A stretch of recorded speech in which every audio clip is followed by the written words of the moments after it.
My name is Jason Groh, and I'm a director and a designer at Nelvana Studios, a division of Chorus Entertainment, and this is my Lightbox story.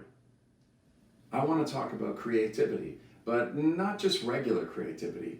I want to talk about how to stay creative, or how I stayed creative during a global pandemic. When I first got sent home on March the 12th, 2020, like a lot of people, there was confusion. We knew that in a couple of weeks we would be set up to work remotely. We would work through our computers and we would use Zoom and Teams and all kinds of different ways to hold meetings and communicate with each other. But drop sharing files and WeTransfers and all of that would be very similar to what we'd been doing before the pandemic. The main difference would be we wouldn't be together. That is why I'm thinking about how to stay creative in a global pandemic. As an animation director and a person that works with every stage in the process, and as a designer that makes art and designs characters and builds worlds, one of the things that I noticed very quickly was that there was no separation between home and work. Work was done at home and home was the place of work. When I used to go into the studio before a global pandemic, I would have a commute each way, somewhere between 40 minutes to 1 hour. I could sit with a laptop, I could draw in a sketchbook, I could make things that weren't for my everyday job. They were just creative expression, they were experiments. I was playing. It was a way to relax. It was a way to still be an artist, but not be an artist in regards to the thing I was doing during the day as part of my job. When I started to work in my studio, after the day was over, I would leave and go do family things, eat dinner, take care of responsibilities, go places, take my kids to things that they needed to go to. And I would find when I came back to the room, there was no separation. I was back in the same room that I'd been working in all day. I needed to find an outlet and a place to draw and a way to do it. But what I was also noticing was that I was missing the pure connection. While I was on Teams calls and Zoom calls, I could still talk to people, but it wasn't the same as making the rounds at the studio, looking at art, seeing what people were doing, observing, learning, applying the things I was seeing to my own work, just really looking at people with different takes on and approaches on how to make work and how to be creative. My son, as a baseball player, was doing something in the gym called muscle confusion. It was the idea that if you train differently in different ways and didn't do it the same every day, you can trick your muscles into growth and development. Your brain, when you do the same thing over and over again, is much the same. You start to fall into patterns. You can't change the way that you work. And if you don't try new ways of working, you don't confuse the muscle of creativity, you start to get the same results. Albert Einstein says all the time, he's quoted so heavily, doing the same thing over and over again and expecting different results is the definition of insanity. My father used to say, if all you ever do is all you've ever done, then all you'll ever get is all you ever got. It's sort of a homespun country version of the same thing. If you keep going at a problem creatively the same way over and over again, the results are always going to be the same. What I'm looking for when I'm trying to be creative is to discover new things, think about new ways. I realized that I was going to need a plan during the global pandemic to separate this muscle confusion, this creative exercise from my daily work.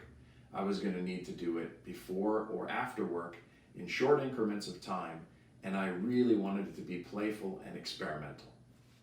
Working like many people do in the industry, I worked in a Toon Boom storyboard pipeline and a Harmony animation pipeline. I work in CG and in what we'll call 2D digital pipelines and formats. I wanted to do something that was different. So I decided that with the simplest tools, I could be creative quickly in the morning or at night. I worked in small increments of 15 minutes to 30 minutes, trying to get a simple result. I am a designer who loves shape-based designs. Well, some people will call that classic retro or mid-century modern. I think the idea of cartooning and animation is caricature. All animation is caricature. So when I design, I like my cartoons to be funny. I like cartoons that are unabashedly unashamed to be cartoony, to be playful. And that's where I find the shape language comes in, the idea of a thing. I read Malcolm Gladwell's Blink, and discovered that the idea in peripheral vision of being able to tell who a person is by how they stand or their body moves in your peripheral vision is all based on shape. And that lesson carried with me through my own design over the years. I started to work just before the pandemic in paper cutouts, making cartoon collages of characters and assembling really, really fun, playful, cartoony characters in the simplest way with dollar store construction paper, a glue stick, and a pair of scissors. The results were funny, they were playful, they were engaging, and they made you say, I wonder who this character is or where they came from. Creativity begets creativity, and one of the interesting things about making paper cutouts was that I enjoyed it and it was simple, but then after I'd made the cutouts and placed the paper down into the spot, you'd have to do it a second time by picking everything up and re-gluing it to the paper. And that sometimes proves troublesome. So I decided that maybe I could get the same effect as paper cutouts and add texture and color variations and more options to my work by using Photoshop, but using it in a way I'd never used it before. Not using a Cintiq pen, but instead using the mouse and the lasso tool.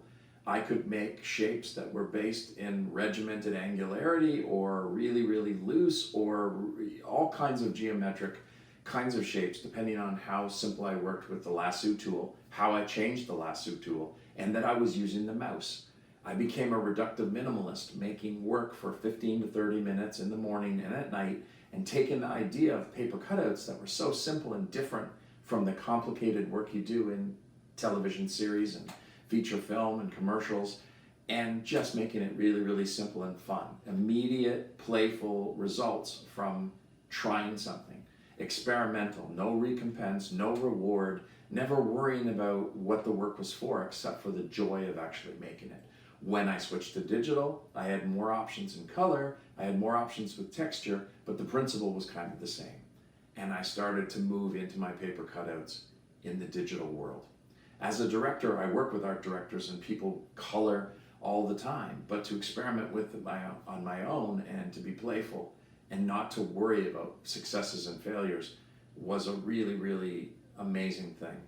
I now take some of those experiments that I've done over the 18 months we've been in kind of lockdown in a global pandemic, and I apply some of the things I've learned and the tricks and techniques and shape-based language or color variations to my own work during TV. The experimental work that I did to get a break from the work I do every day turned into such a learning experience that it fed back into the work that I do for a living as a director and a designer. And that's how I found a way to be creative in the simplest way possible, but with the most beautiful results. This is what I did. After working digitally and making hundreds and hundreds of drawings where I'm doing one every day for a total time of 18 months, that's a lot of work. I've put together some of the examples and the things that I made, and I hope you like them. But what's funny for me is that I found as a director and a designer and as a storyteller in my job every day, I was looking for an outlet to be creative in a simple way that had nothing to do with work, but that creativity fed back into my work. As a storyteller, I was running to something different to try and be creative. But what's hilarious is that in a way, these style frames, these simple experiments are little tiny stories. I am a storyteller that was looking to be creative in a different way and ended up just telling more stories, one frame at a time. I hope you like it.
So as I work through each image, I'm using the mouse and the lasso tool. Some of these drawings become simplistic, they become angular, they become reductive minimalist, little pieces of art that seem really, really simple, but each one is an experiment in shape, in color, in telling a story, in playing with fun characters, building worlds, thinking about moments that are happening, have already happened, or are about to happen, playing with compositions and shapes, strange relationships between the characters that are in the shot, techniques, form, tone, the way that I use paint, texture, the simplicity of the shot, the angularity, the roundness, the organicness, just playing, experimenting, building characters, allowing my imagination to run free. No two subjects usually the same. Shot after shot, telling a story, sometimes with comedy effects, sometimes with a small write-up that I post, but mostly just to experiment with all of the things that I mentioned before.